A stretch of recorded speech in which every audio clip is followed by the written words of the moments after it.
Welcome back, everybody, to The Truth About Addiction. Today's guest is one magnificent man. I was introduced to him by a mutual friend, and he and I are doing very similar work in the world. He's based out of Florida, and I can't wait for you to hear this because the level of consciousness this man is operating from is truly something to strive for. I pride myself on the level of spiritual work I have done and continue to do. And I think he's several steps ahead of me. So honestly, I got as much out of interviewing him as I think you guys will get out of listening. Ryan Zofay is the author of An Unlikely Businessman from Overdosed to Multimillionaire, a top-selling Amazon personal development book.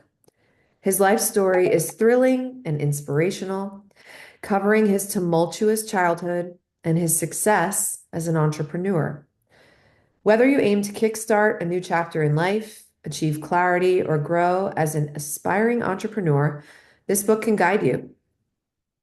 It's packed with fundamental strategies and the unfiltered truth about creating a thriving, balanced life.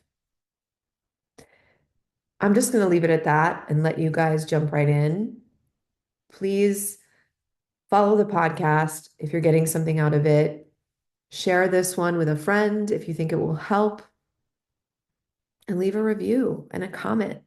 I love to know who's listening. I'll see you guys on the other side of the interview. 3. Sick and tired of the voice inside my head. Never good enough, it's leaving me for dead. But perfection's just a game of make-believe. Hey, gotta break the pattern, find a new reprieve. Breaking the... Welcome back, everybody, to The Truth About Addiction. I'm not going to lie, I am fangirling hard because a mutual friend, actually, whose episode I just released recently, Alex Smith, put me in touch with the man who's on the podcast today, who I feel like God placed in my life. And if you know anything about my story, the fact that I can say that so confidently says so much about the rewiring process that's happened, and that you too can decondition yourself from any limiting belief that culture has placed upon you, family, trauma, upbringing. I used to hear the word God and recoil. I really thought it meant you're a weak, insufferable fool if you say that word, let alone believe in that word. And here I am, really, truly in my bones, believing that God, universe, source, spirit, whatever you want to call it, has placed you, Ryan, here to speak to not just me, but to my audience. So, Ryan, hi. Thank you for the introduction, Dr. Hart. Ryan Yeah, Zofay. yep, Zofay, Czechoslovakian. Ooh, Ryan, where are you from originally? South Florida. So I grew up in Boynton Beach, Florida, and I am honored to be on your show and grateful to share time with you. And Hmm. Alex did not prepare me for this, but she said that we have a very similar backstory, and just hearing you with that introduction got me excited because I've Hmm. applied a lot of the things that you've just mentioned in my life. And so thank you for that. Yeah, you're so welcome. I was reading up on you. And by the way, your website is extraordinary. I mean, it's really, really so well done. I feel like I want to jump inside of it and meet you as a result of looking at it. And we do have quite a few things in common. One thing, though the circumstances are different, the loss is the same, which is about our sister, our sisters. You lost your sister. Yeah. Yeah. You know, it's interesting. I have a different perspective about that now. Mhm. Um, None of us get out of here alive, and it's not really up to me when that day comes. And the only time I've ever been in conflict with death is when I think it should have happened a different time, or I don't think it should have happened when it did happen. And that would be Mm. me playing God. So that's not up to me. I cherish my time more now because I've had a lot of loss. And I believe we go through things as humans so that we can enhance and improve our experience here on earth. By the way, that is a learned behavior today. I have Mm. reconditioned myself to look at it from that perspective. And so I can say that I'm grateful that I had the time that I did with my sister and had the opportunity to experience the loss and create the life that I have today, because having her leave Earth has given me so much power, so much fulfillment, and has put me on purpose. And so I'm grateful for her and grateful for that experience. Mm. I can relate to that. And I agree, especially for the person listening who's grieving. For me, there was a period of time where that mindset was unimaginable, really. And I'm 3 years out from the loss. Oh, It still feels really fresh. And I used to have a belief around people that passed away, because I have loss in my story too, lots of it. That being sort of the most recent and arguably the biggest loss.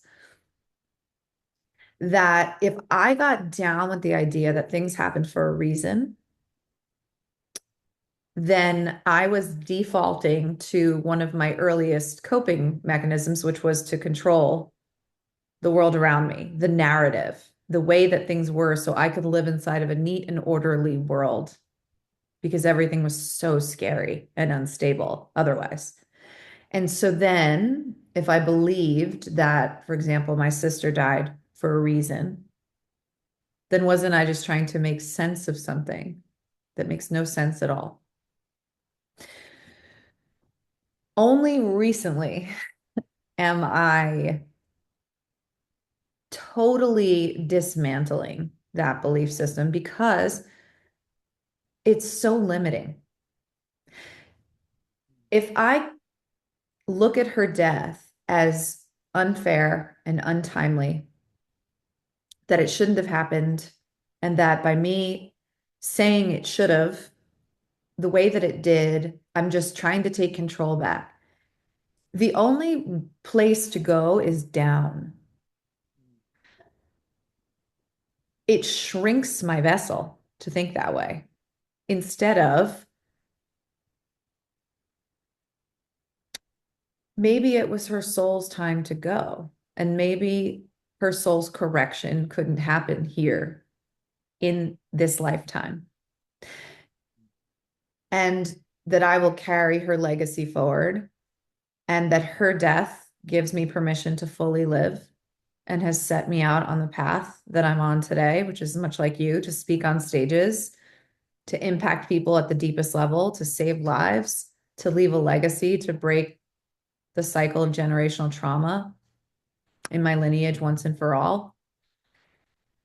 I don't know that I would have gone on this path. I was pretty comfortable where I was running a private practice in Santa Monica, treating the body as a PT. I was pretty comfortable. And my sober life was separate. And now I recover out loud. And it's cool to speak to somebody who has time away from the grief, and who has worked very hard to have the mindset that you have, because I know what that takes. I Sure. mean, everything you and I have done takes a constant willingness and curiosity to go, is this belief system serving me at the highest level? Yes or no? Right. And what I have found is these experiences that we go through are embedded in our nervous system. And depending on what we go through in life, those memories get triggered. And there are definitely times when I experience abandonment, I experience anger, and I relive those moments when I lost my sister or when the moment that my mom introduced the fact that she's no longer going to be here. And so, what I have found on this journey of healing is this new idea that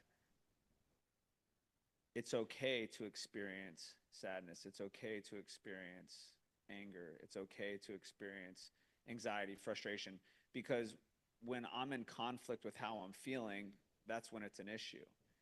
So often, as humans, from my experience, we try to run from feeling certain feelings. And that's essentially what it all boils down to. The end result of life is the emotional state that we're living in.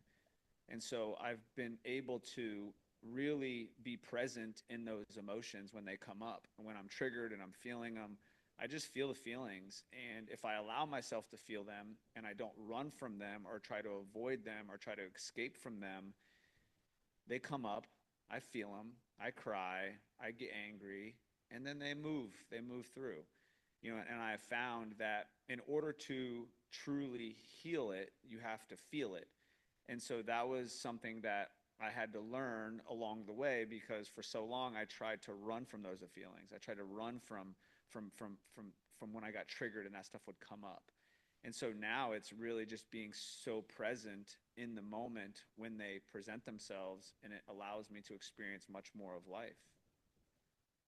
So let's unpack that a little bit because when's your sobriety date? So October 9th, 2001. So this October, I'll have 24 years. Damn. I know. I know. It's pretty cool. That's my claim to fame is my sobriety. I mean, you're young. That's a long time, you know. I'm I know. 16 years sober. Uh, and I know, gosh, the lifetimes in sobriety of peeling back the layers of the onion are are its own podcast episode. And so we speak from a place of real mindfulness and healing, but man, that takes work. And when I think about your perspective on your sister and when you lost her, there was still a gap of time before you got sober. Yeah. So, what were you running on at the time? Obviously, you had feelings that were sort of impossible to navigate and you were numbing them with substance. Did you have a God consciousness during your active addiction? Did it take recovery to start finding God and healing and being able to sit with yourself? Like what did your relationship with God look like before you got sober? Let's start with that. Sure. So my sister passed away when I was 5. So from 5 to 16, I was just on a complete, relentless, not giving a F pursuit to life. I just didn't care. I was reckless. I didn't care if I lived or died. I had no filter. There was just no filter for me. I was introduced to drugs when I was 11 by my mom. And so from 11 to 16 is when like my hard drug use started. Hmm.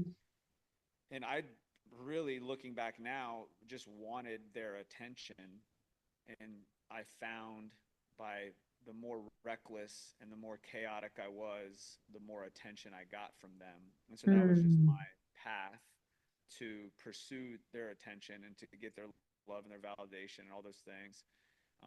I remembered leaving my friend's house, Jonathan, when I was 16. I just turned 16, and I remember him like crying and begging me to stop. And I literally remember saying to him, I was like, dude, I don't care. This is my path. Like if it's meant to be that I die, it's meant to be. And he was like begging me because I was just on this reckless path. I Mm. just got out of jail. I did 2 years. I had like 21 felonies as a kid, and then it just progressively got worse. And that's when I got in my automobile accident, October 8th, 2001, and I woke up at the scene. They trauma hawked me to Delray Medical Center. I actually survived that crash, but I was pronounced dead, and they trauma hawked me. And that's when my sobriety date starts, October 9th, 2001. Mm. And so I had no idea what I was doing. I was just on this just reckless path of just destruction. What was the concept of God or religion in your home growing up, if any? Yeah, so I'm grateful because my dad really didn't believe in God too much because he blamed God for losing Mm. his daughter and my sister. My mom wasn't really around as much because she was using and she was in pursuit to, numb up the way she was feeling. But that friend, Jonathan, actually his parents, they would introduce me to like church groups, and they would always bring me to church as much as they possibly could. So I was just exposed to it. And then I did 2 years from I think third grade and fourth grade. I was in a private school. And so just being around that environment, that was my exposure to God and the Bible and everything. I didn't really know any difference. I just knew what they told me. But I just always had this like vision, this dreamy type mentality where I would just always envision, some sort of protection or some sort of light or something bigger than me, that was always there. And I know today, looking back, that was my sister, my guardian angel. I know that today. At the time, I didn't know that, but I don't know. It's interesting. I just feel like it was always easy for me to adopt something because I had to imagine something because my current environment was completely a mess. So the only way Mm. I could really feel safe or fit in was just like imagine things. So I was always imagining different things, and those that brought me safety, if that makes sense. No, it does. I think this is so fascinating because I have one of those stories where, I was taught not to believe in God. I was taught there's no such thing, and the only person you can count on is yourself. And so by the time I overdosed on cocaine and got brought to a 12-step room, I was like, fuck you people and fuck God. Right, No, right. thank you. And so I have a story of such utter desperation, even in recovery, 5 years sober in a marital crisis, just continuing to rely on outside things to make me okay, that it's a miracle I didn't relapse and die in recovery Sure. before I hit bottom and finally was able to clear away the shame that I was carrying with me. And I don't know what your experience is in 12-step rooms if you went to them. Yeah, no, I'm very active in 12 Okay. step. I'll tell you this, my first 12 years, I would not recommend anybody taking the path I took. I mean, I did everything wrong except pick up. I never used, but I was masking my addiction in other areas, gambling, Yep. relationships, Yep. anger, fighting, money. I mean, you name it, I was in pursuit of it. Yep. I would say the last 11 years, 12 years of my life is really when I started digging in and doing the work. AA wasn't enough for me. I needed more than just what AA provided. I needed to go deeper and understand like the trauma behind the cause of why I was doing the things that I was doing. So, Yeah, I did not follow the rules of recovery. My sponsor was actually incredible. So the first 5 years of AA, I was like the poster child of AA. I was thriving in recovery, helping everybody. And then my sponsor moved away. My mom relapsed. My dad was diagnosed with cancer. All my childhood trauma was relived. And then I just was a bat out of hell for the next 5 years. mm, so I'm so glad we're talking about this because I was face down in a marital crisis at 5 years sober, and I hadn't been getting down with God. I had been sort of half working the steps because of that. So I had done some of the work, but never went to 90 meetings in 90 days. I mean, I never called my sponsor every day. I didn't have great habits, and I still was relying very much on external validation to make me feel loved and worthy. Sure. And only when the marriage, which was the last thing I was holding on to because my husband's love for me, I didn't know at the time, was my higher power. It was the only thing that was making me okay because this was the guy I cheated on in my active addiction who ended up staying with me anyway, marrying me. And I was so lucky that he didn't leave me. And then he pulls away in every possible way a person can pull away financially, emotionally, physically. And I just come undone in recovery. And if it wasn't for my first sponsor relapsing and committing suicide at year one, I probably would have relapsed and died in this period because I just had nothing on the inside.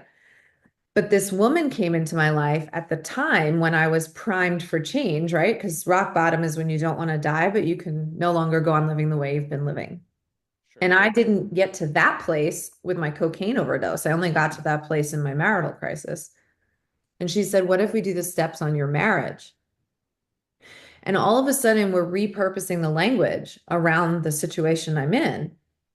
And I'm able to see how I'm exerting power over people, places, things, and situations, and not just drugs and alcohol. I'm starting to see that this is a theme in my entire life that, oh, I had a deeply unstable childhood, that I loved a highly controlled world. I'm starting to realize that the way I speak to myself is filled with disdain and ridicule. And that this woman, 5 years sober, at the ninth step, looked at me and said, "Have you ever made an amends to yourself?" And I hadn't.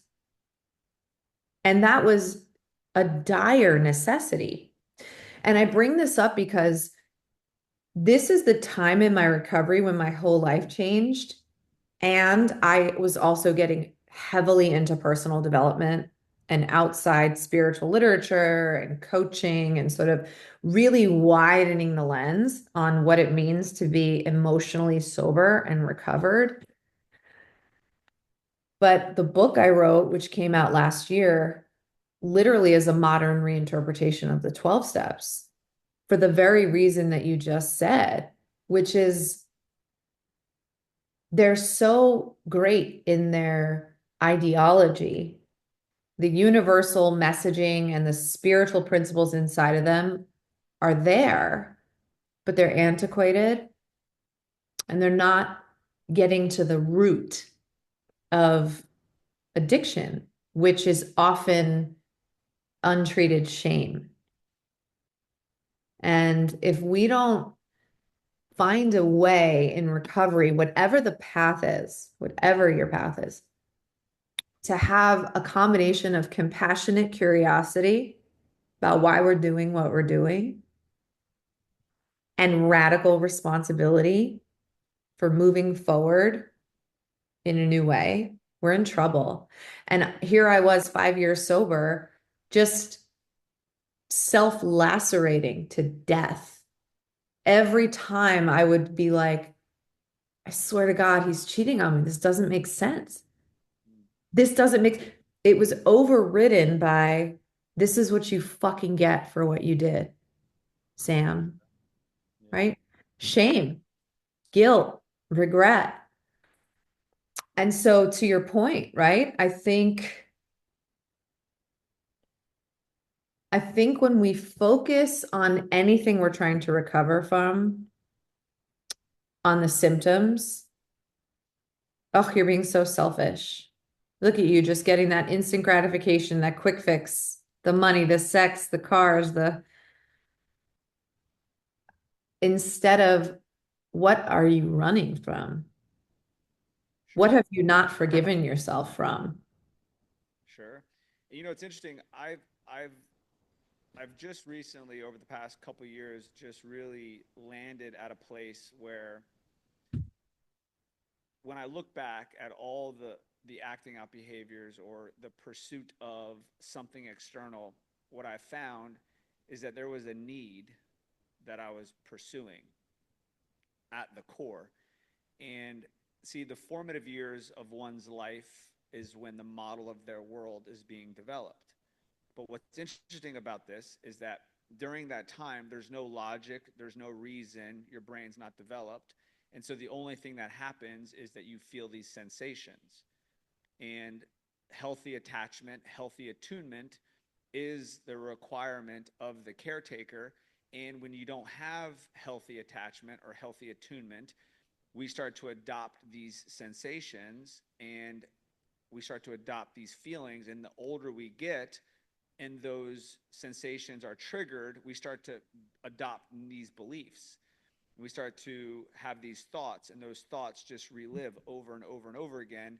And when we start to tell ourselves that I'm not good enough, or I'm not lovable, or she doesn't love me, or mom doesn't love me because she worked too much, or dad was too busy, or they were fighting, whatever was going on during that time, there's these stories that we're telling ourselves.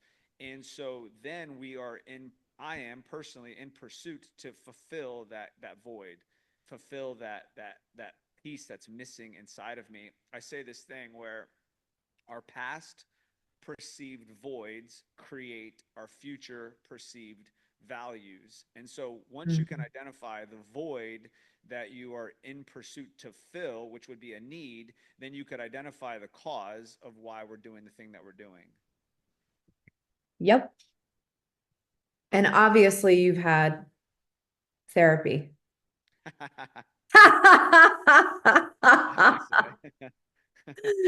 Yeah. So take me through some of the needs that weren't being met that you realized only after your childhood trauma was triggered again in recovery. Like you're seemingly doing well, but really it's a Band-Aid over a bullet-sized wound. And now it gets ripped off. And you must have had a series of things happen or a big monumental thing happen in recovery to hit another bottom to go, oh my God, this isn't enough. I have to get to the root. What was that? And then what did you start unpacking in therapy about those needs that weren't being met? Yeah, I have an interesting perspective today because the only time that I ever thought what I was up to was in conflict was what somebody would tell me. And growing up, I grew up very uncommon. I grew up with two teachers that taught me ways that 99% of society would deem inappropriate. Well, today I look at that and I'm like, man, thank God that my parents taught me the lessons that they taught me, and they taught me the way that they taught me, because I am an uncommon, supernatural human being that's living a supernatural life. And so it took me a lot of years to get to a place where I was able to shift my belief system. And so getting off of the substances was the first step, because then my mind became clear, and the drive to prove myself to my dad actually drove me to a place that I am today. And so when I look back at what quote unquote people would deem as a void, I see it as an incredible lesson. I see it as an incredible teacher for me. But as I've been on this journey for 23 years of sobriety, let's use that as the timeline. I've done so many different iterations of trauma work, therapy. I mean, I've always had a therapist for pretty much, man, I think I started therapy when I was like 18. So, I mean, pretty much 20 years of my sobriety, I've seen a therapist on a weekly basis. 2016 is really when I started diving in and doing like deep course room work, experiential therapy, reliving those traumatic experiences, rewiring those stories. Um, Mm. and I've probably done over 10,000 hours at this point of like actual course room work, where I'm either a participant or now I teach, where I take people through those experiences and I help them rewire, I help them feel the feelings and express themselves and allow themselves to be uncommon or supernatural. And so I couldn't point to like one specific thing that got me here. I think it's a combination of just the relentless pursuit to want to find out more about myself. And you mentioned something earlier about forgiving yourself, and I think that is Hmm. so interesting because I put myself last so long in my life. And Hmm. I would say the last 6 years of my life, I've really battled to put myself first. And Hmm. what I have found, the more I have fallen in love with Ryan, the more I have had compassion for Ryan, the easier it was for me to see that love and compassion in you. And that was kind of like the tipping point for me was I realized that like how I feel about myself, how I view myself is how I view and feel about the world. And so that was a big lesson for me that I feel like I just recently discovered over the last like 3 years. Hmm. Yeah, I almost feel like if I had to reduce down and the most important thing that's happened to me in my sober experience, it would literally be the moment that this woman gave me permission to make an amends to myself. Because I really don't know if it hadn't been at that unique moment with someone who had more time than me, who had killed somebody in a car wreck in her addiction and seemed full of joy. If she hadn't said, you're allowed to let yourself off the hook, you're allowed to love yourself through your mistakes. I don't even know where I would be right now, honestly. And the reason it was such a miracle, there's levels of why, but at that particular time, my intuition was trying to talk to me and say, this isn't adding up. This guy, yes, you hurt him, but that was a long time ago. You've been sober for a while now. You guys are married. He stayed with you. He's a grown up. He made that choice. This isn't adding up. But it didn't matter what she said because the shame was so much bigger than the intuitive voice. And so when the woman gave me permission, that meant I had to turn the dial up on my consciousness about how I was speaking to myself. So really, from that moment on, for the next several days, weeks, months, this was such a dark period in sobriety. I had been sleeping on people's couches for about 8 months before signing a lease in this separation and really hitting bottom and doing the work with this woman. And I would wake up every day not knowing what was happening to my life or to my marriage and trying to be okay on the outside as a new doctor of physical therapy, broke in tons of student debt. And I would hear my critical voice show up and I would go, okay, here you are again. I hear you. I know you're trying to protect me. You've been doing that my whole life, but you're hurting me now.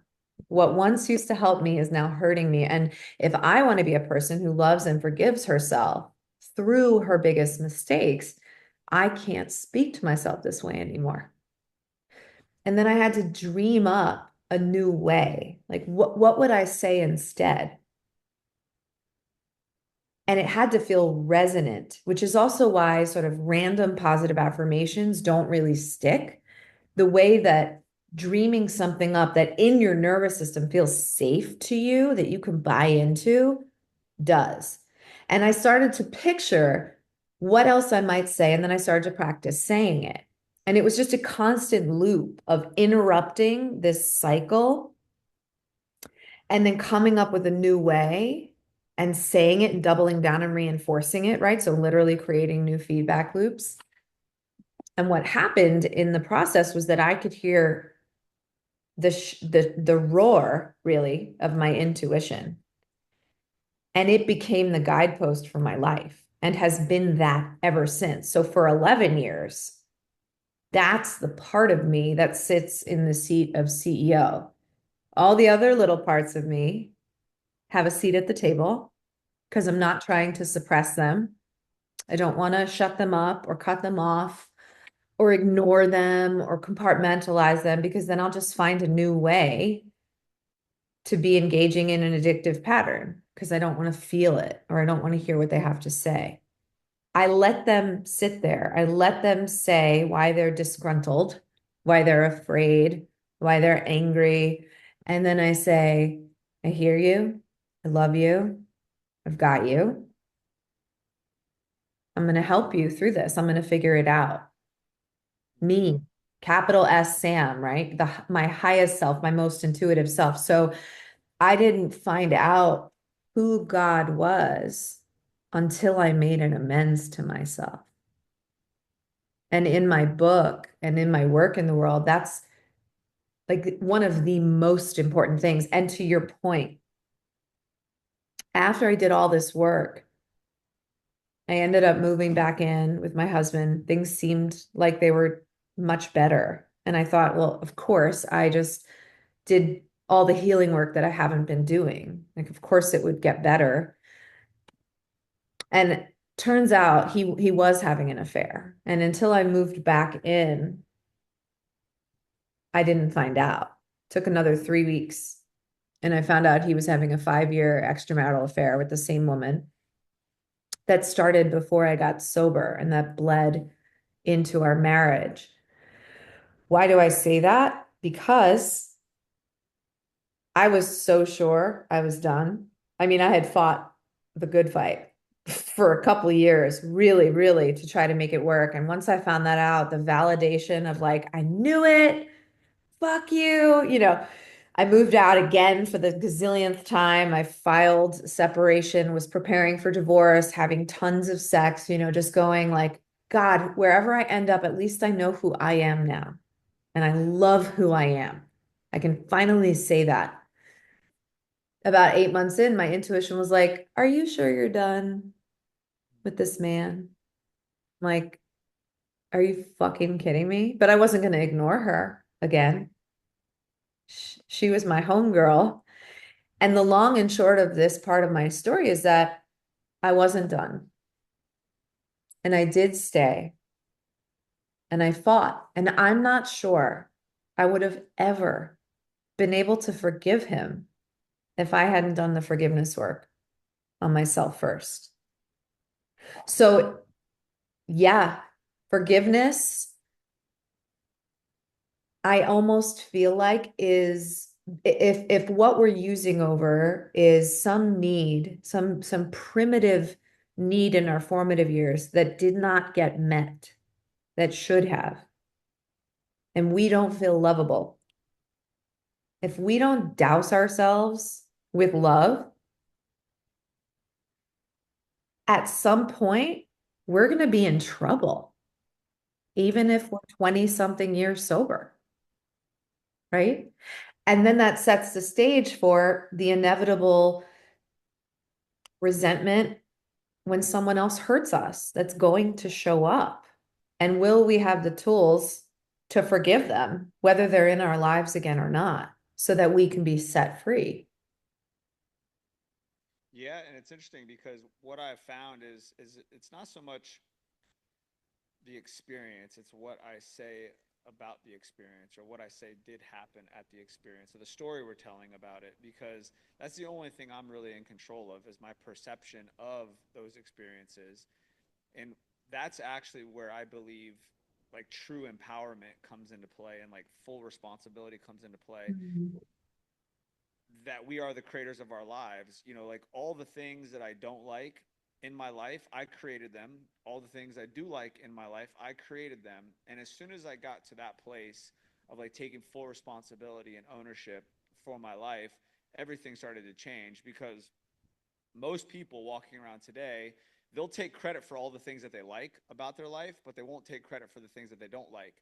And that's where I think a lot of healing can take place, is that you're the creator of both. You don't get to pick and choose. If you create a mess, you created it. If you created something good, you created it. And that has just given me so much power, because I'm no longer a victim. I'm looking at these situations like, why did you create this? And it's so cool because you talked about the parts of us, Hmm. and like really seeing them for what they were intended to be, which was to protect me. Their job was to protect me. And at the time, they found a strategy that worked. And at some point, that strategy stopped working. Rather than disassociating from them or exiling them, as you said, have them sit at the table and say, "Hey, buddy, thank you. You protected me as long as you needed to, but now there's no need for that anymore. It's not necessary. That's not a necessary strategy." And really just love on that part, and it immediately just disappears. That desire to wreak wreak havoc is no longer necessary.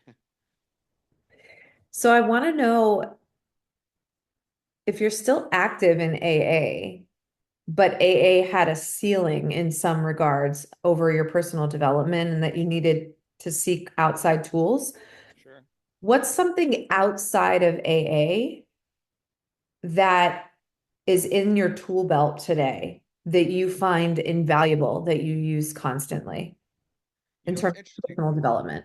Yeah, yeah, sure. And so for me, 12-step recovery is more like conceptualizing healing. I believe bringing it to an experience and actually feeling the feelings of the healing journey is how we heal, right? I believe the end product of life is the emotions that we're living in, right? So how you're feeling. So yes, I can look back and say, hey, I did all these things wrong to all these people, but if I don't actually experience the damage and experience the feelings or emotions, it's only a concept and it's not in my nervous system. And so for me, the 12-step program is a great practice. It's about keeping me consistent, and it's also keeping recovery on the top of mind. I mean, I do 3 meetings a week. I do Monday nights, Tuesday, and then I do Saturday 10 a.m. So that's pretty much my meeting schedule. And it's more about like the friendship, the community, the sense of belonging, the ability to give back and help somebody else, because I can't keep what I have unless I give it away. And I just always remembered when I first got sober, my sponsor says to me, he says, "Ryan, I will introduce these 12 steps to you under one condition and one condition only, that you will promise me that you will spend the rest of your life giving this gift to the next person." And so Mm, that's my commitment. And I'm proud that I still practice the lifestyle that I practice today.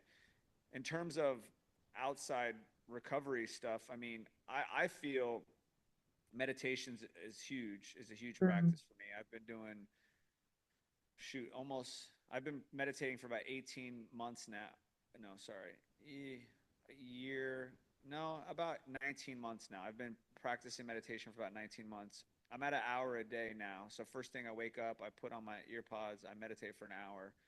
Um, that really has significantly helped my life, because the mind doesn't know the difference from reality or what's in your head. So I can literally generate an emotional state internally, and my body wouldn't know the difference if it's happening or if it's imaginary. So I imagine my future self all the time. Every single mm, day I'm imagining what I want to feel like, what is life like, changing and rewiring myself every single day. So meditation is huge.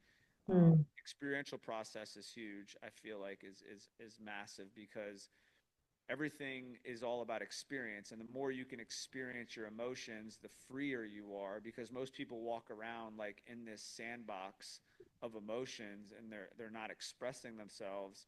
And that's a big reason why I speak on stages now, because it's a way for me to like fully express. It's a way for me to just like open up and let everything out. What's your relationship with God today? It's incredible. I mean, I'm in such, I feel like I'm in partnership with him on I experience him everywhere all the time. Mm, Um, when I am avoiding something, or when I get triggered and I go back into an old program, I get a little disassociated and I have a little distance. The thought that something is wrong with me, the thought that I'm not okay is the issue.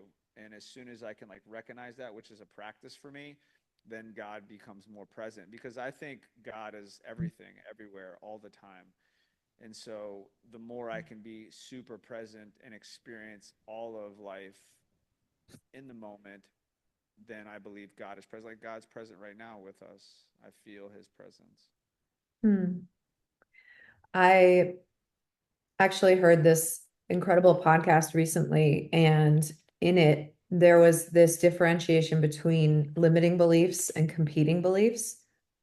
And limiting beliefs, I've unpacked for years now, right? Around worthiness. The competing beliefs idea was new to me, or at least the way it was being presented. For example, let's say you're a super successful entrepreneur, and the one part of your life that you really want to be thriving in is relationships. You want a significant other, but you just can't find it. That's the roadblock. Everything else is going well, but that place, you just keep circling the drain. So the conscious belief is, I want a partner. I want a lifelong partner who's my equal. But then there are competing subconscious beliefs around that desire that are getting in the way of you manifesting that reality, right? Like, well, if I get the partner, I'm going to have a lot more stress. If I get the partner, it's the end of my freedom as I know it. If I get the partner, there goes my finances. uh, and so I've unpacked this a lot, right? In the places that I'm currently stuck or feeling blocked. And I've been doubling down on prayer in a really specific way and elevating my God consciousness. For example, right? So there's been financial roadblocks, and our family overall does really well. But in me coming out, having had a practice that was successful, giving it up when I lost my sister to devote my life to writing a book, speaking on stages, infusing the spiritual side of wellness with the body, and having a more sort of holistic approach to healing is very hard and very scary, right? It's me starting over in a way, even though I'm Samantha 2.0 and I have all this amazing stuff to offer, I'm in a full-blown rebrand. And it hasn't just fallen in my lap, all the gifts of what I have to offer, right? It takes work and it takes time. And so I've been like, what are my competing beliefs around money? And one thing that's really interesting that came up, because I grew up in a house where, if you had money, you were lucky because we probably didn't. And if it came, you might as well just spend it because we have no idea when it's coming back again, right? Very, very frivolous, very fleeting. Money comes and money goes, right? So I'm like, wow. So I want money to flow in effortlessly to me, but I also don't believe that when it's here, it will ever stay. Interesting. So then what's the prayer? What's the direct conversation with God to unblock me energetically from that space, right? And there's been so many, help me respect and receive the money that is meant for me. Help prepare my spiritual vessel for all the blessings that it's meant to receive. Because if I'm not receiving it, that means I'm not prepared yet. Keep preparing me. Help me attract rather than chase. Help me want everything, but need nothing. And so I bring this up because, you're heavy into meditation, and I mean, meditation is such a gateway to God. I just meditation, right? I mean, if we get into the very basics, you're literally dropping into a parasympathetic nervous system state. So you're in a level of clarity and curiosity and compassion that in normal day-to-day living, you just aren't, because you're just going, going, going, and you're in your head. You're not really in your heart or your gut. And I always get intuitive downloads from God when I meditate. What's your relationship with prayer? Yeah, I mean, it's interesting. I have I would say unique to most view of this because, for me, like prayer is more like actualizing my practice. And so one thing that I love about the 12-step program, it says faith without works is dead.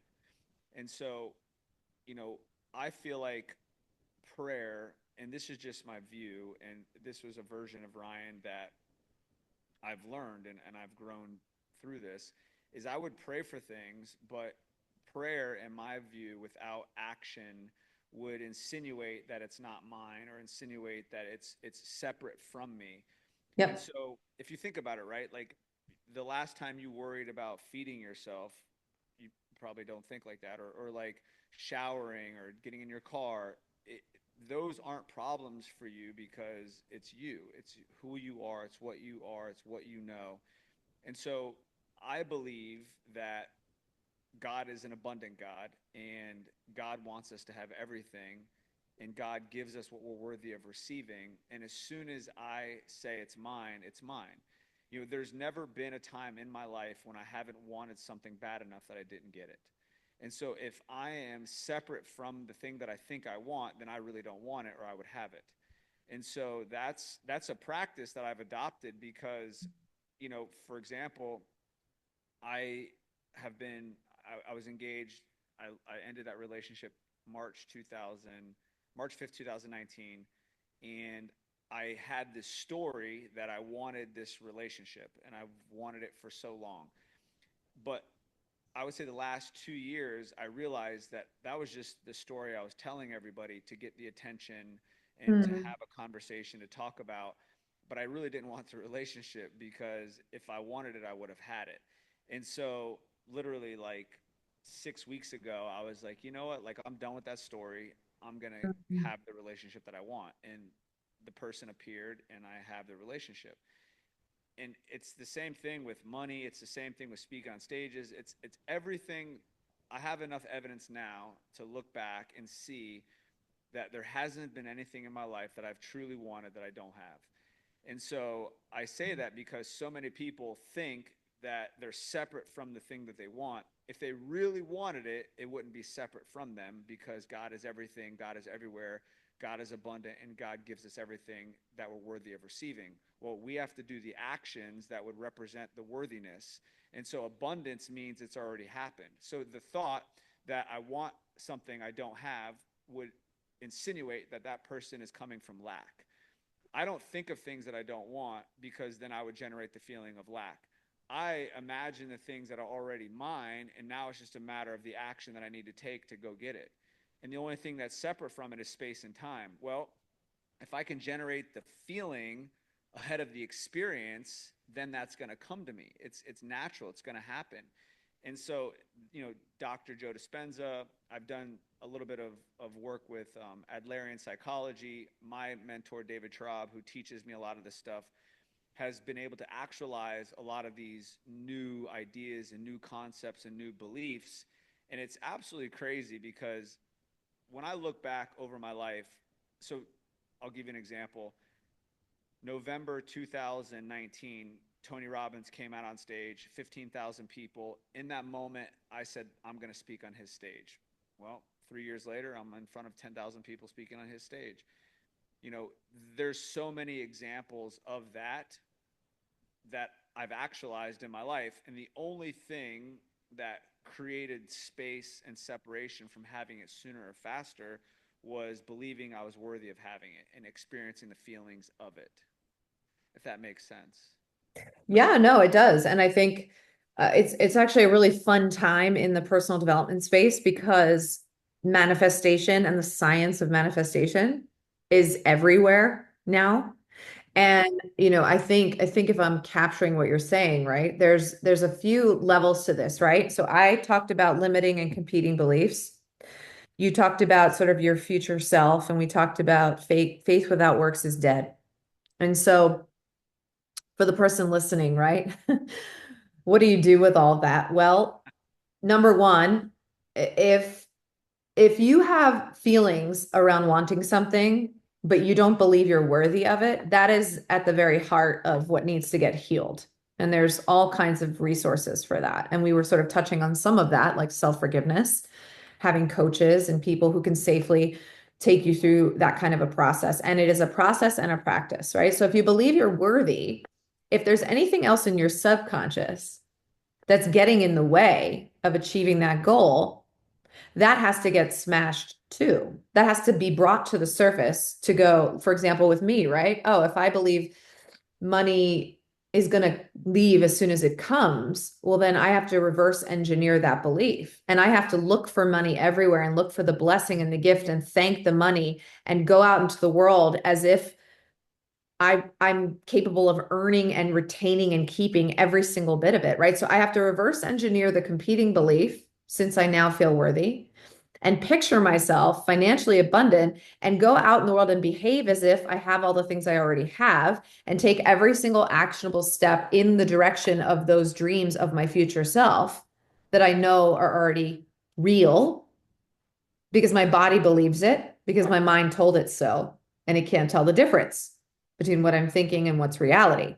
And then we collapse time and space and we make it happen, right? Is that kind of what we're saying, Ryan? I love that. And so I'll just add this piece. So actually, I do this in my seminar, and it's pretty cool because it like really brings the experience forward. So like right now, like imagine if I wired you $1 million. It hit your bank account. You looked at your phone. You're like, oh my God, the $1 million just hit. Like, feel that feeling. What would that feel like? Think about what life would be like then. All of a sudden, you have a level of access that you didn't have prior to that segment. Now you're like, holy shit. And then I say, what would you do different with the $1 million in your bank account? All of a sudden, you have a different level of access, and you're like, well, shit, I guess I would do that. I guess I wouldn't worry about that anymore. I guess I wouldn't consider that anymore. Oh my God, I would do this. I would do this. I would do this. You just opened up access. Nothing changed, but you would be making a different decision. You would be feeling something different. Then from that place, you would get a different outcome. And so that is more or less what I'm saying, but you hit the nail on the head with all the things that you mentioned. It's generating the emotion of your future self now and experiencing that level of access that comes with those new thoughts and experiences and those feelings. So like if I were to walk around in life having it already done, feeling the feelings of it, I would be thinking differently. I would be experiencing life differently. There would be a different level of access where I wouldn't be worrying about anything else because I'm not even thinking about that anymore. I'm feeling it from my future self. Yep. And so for you, is meditation the biggest vehicle to allow you to get into that energy? You know, I definitely think it's like the foundation of it. What I like to do is when I have like an aha moment or I experience what I want as my future self, I immediately start to obsess about what that guy would do different than the guy that's sitting here.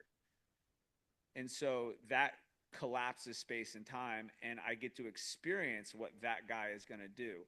So, most recently, we Mhm. just completely revamped all of our brand and everything that we're up to. Within a matter of 2 weeks, I feel like I've collapsed like 3 years of time. I feel like I've experienced something so much faster, so much further. And as soon as I became my future self now, different relationships and opportunities presented themselves because I was ready to receive it. I was worthy of receiving it because I was that guy in the future now. I was experiencing what that guy in the future would experience having completed it, having it, going, celebrating it. And I think that's the piece. And that is something that I can honestly say that I'm so grateful because growing up, being left alone for so long, going through so much trauma, I had to imagine, I had to use that muscle just to get through life and cope. And so now See, knowledge is the precursor to the experience. Now I can look back and I have the knowledge of what the heck I was up to at that time. And I just shine more light on that. I give that more energy. I celebrate that more. And now it becomes an actualized practice. And so, yes, like manifestation, all that stuff is great. But I think you can take it even a little bit further, because what I do a year from now has nothing to do with what I'm doing now. But I can experience what I'm going to do a year from now, and live that life now. So how much further, how much faster do I want to go is really up to us. And once you understand that you're that powerful and you're truly responsible for that, you literally make life happen. I love that so much, that practical tip. I mean, first of all, how many times a day do most people obsess about things they're afraid of, the things that they're worried might happen or that haven't happened yet? I mean, the obsessive mind is everywhere all the time, and it's usually draining our energy field in the worst way. So the idea that there's sort of a twofold, like there's the part of culture where we've lost the ability to imagine, period, like we did when we were children. But then if you take that and you extended it and you went, what if I used a 5 or 10 minute window to imagine my future self and become obsessed with what my future self can do, is doing, is feeling, is saying, is accomplishing? If I'm writing it all down, if I'm getting amazing ideas, and then I had that circuitry lit up neurologically all around the brain body loop, and I just walked around in that space, having already thought about the ways that person would be thinking and the people they'd want to be calling and the decisions they'd want to be making. Like, if we actually, I think sometimes we think, oh, what if you spent, the same amount of time that you're in fear, in faith, in curiosity, in dreaming, in imagining, in thinking about the positive outcome. And that's like a level one version of what you're talking about. This is like an absolute different level. Uh, and it's interesting to think about what would come up as a barrier to entry, like why people would not do that as an exercise, or the resistance that they might feel in imagining all that. But I think that's a really practical tip in a way to bring to life the whole faith without works is dead, right? Because again, this is like an ancient thing in AA that they say. What are we really saying? Well, if you spend time imagining about your future self, but you don't actually go all the way in to thinking about the level of decision making your future self would be thinking, and the belief systems that would be shattered by taking something as simple as, I just got $1 million wired into my bank account. What am I doing right now as a result of that happening to me? Watch how everything collapses.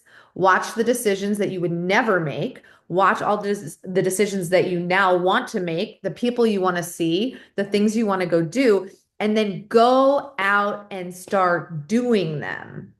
Faith without works is dead. Imagination without action is dead, right? This is like the 2025 revamp of that phrase in recovery. I really love that. Yeah, it's so true. And what's interesting is what I've found is when I'm incapable of envisioning something, it's probably because my autonomic nervous system is in survival and it's not giving me enough access, or enough. I'm not feeling safe enough to start to think about that stuff. And Yep. so, I mean, as you said, there's so many ways that we can unpack this, but just from like the practical sense, like it's really just understanding like what's going on inside, like really what's happening underneath the hood, like why are you feeling this way? Where is that void coming from? Why are you making decisions from that place? And really just create safety so that you can start to envision what life would be like. So meditation definitely allows me to practice that on a regular basis. And it's Mhm. interesting because, now that if I don't do like very rarely do I miss meditation. I think I've missed maybe like 5 days in the last 18 months. And like, literally like I'm like meditating right now. Like I'm experiencing you, I'm experiencing my body, I'm experiencing my emotions, I'm experiencing everything around me. So like I'm in a meditative state right now. Like I am fully present and aware of what's going on. So the more you practice it, the more present you become, the more access you have, which I believe is the direct partnership with God, because God is everywhere, God is everything. So if I'm experiencing more of what is going on, then that means I'm closer to the experience of God. Yeah, and I love what you just said about safety because it's so important, especially for the people who have had well, we've all had trauma. I don't care how you feel about the word. That's just really the bottom line, whether we like it or not. And in the case of you and I think we've had more obvious capital T trauma. And it reminds me of, when people are like, okay, so you reimagine the 12 steps, like what does that mean? Give me an example. And I love to talk about the second step, right? Came to believe that a power greater than ourselves could restore us to sanity. And I think about younger Sam reading that step and just feeling like, wait. You want me, who grew up as an atheist, to believe that there's a God with a white beard, obviously, in the sky, with a wand, that he's gonna just wave it at me and strike me sane because I'm acting fucking crazy. No, thank you. It was, I mean, that the idea of that was so against everything. I'm not crazy. I have to behave this way. It's what kept me alive and safe as a girl. So fuck you. And now you want me to believe in a God that I was told isn't safe to believe in? Fuck you too. Right? So then what's the modern version of that step? Especially borrowing the principles of IFS, right? Internal family systems and these parts of us, which I think is so helpful in addiction recovery, but really just the recovery of your highest self. Can I come to believe that another part of me, besides the part that's showing up right now, like the controller or the codependent, can I come to believe that a higher part of me can restore me to safety? Because that's what we're all dying for, right? And then what does that look like, right? What are the practical applications? And thank God there are so many that are so accessible to us, like a big old box breath or a bunch of grounding techniques, Right. right? A lot of somatic therapy and vagal nerve stimulation. There's so many amazing things now that can literally shift our nervous system back to a state of rest and digest so that we can get back into a God consciousness, which is really what we're talking about if we want to get into the land of manifesting miracles. Really, really cool stuff, Ryan. And I want to know very much, I don't want to take too much more of your time. I want to know what you're working on right now that matters to you. I would say the biggest mission that is exciting to me is just reaching as many people as possible. I really am hot on the trail with building brand, really getting what we do out there to the world. I had a meeting before this podcast with my digital team, and we were talking about our new strategy. And I think we have like 600 employees. We probably have like 250 licensed professionals, and we are going to take real-time case studies and introduce that to the public so that we could show people through storytelling what somebody is struggling with, what we did to solve that problem, and what their life looks like now. So we Mhm. can really just bring everybody closer to like who we are, bring everybody to our hearts, and allow people to see, what we're up to. I think that's like my primary focus. That's what I'm most excited about. Um, I love the events. I love speaking on stages. That stuff just fires me up. It really, I love it. I'm able to access a version of Ryan that is a God-given gift. And I think that's when God is truly channeling me the most, is when I'm in action doing that. He's using me as a catalyst. And so that is like the most feel good. So the events I do, I think our next event is um, June 10th and 11th. Let me see. I think it's the Saturday. So we do 2-day events. So it's oh, sorry. Next event is May 10th and 11th, and then June 14th and 15th. And so we do it here in the studio. So that's like what I'm really up to most. How can I help? Well, inviting me on your podcast was definitely something that was really cool. Thank you so much. I definitely think we just need to continue to collab and figure out how we can serve the community more and get out there and do collaborative efforts. And um, yeah, so I'm coming out to LA. I think at the end of May. So I think we should just continue to explore how we can be helpful. I know that you have a passion and a heart for this, and I think more of this is so needed. And I love the fact that you've started your podcast and you're out there in the world sharing a message. And I didn't realize the loss of your sister was so recent, and so Mm, my heart goes out to you. And thank you. yeah. Yeah.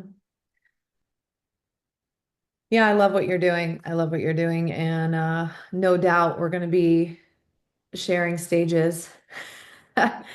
And I love the recovering out loud movement in general. I love the ability to talk about the value of the 12 steps and every other amazing tool that's now available to people in the, personal development space.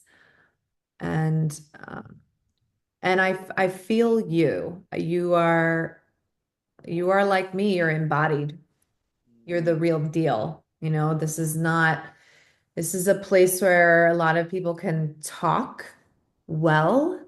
It's very different, and you can feel the difference when you've lived through it and you are embodied, when you've literally dropped and connected your head to your heart and are a living, breathing example of life on the other side of not just addiction, but in a completely different frequency. Like there's a brand new reality available to all of us at any time.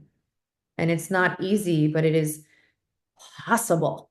Thank God it is possible. And there's no cookie cutter way to get there. And I think you're just a beautiful, shining example um,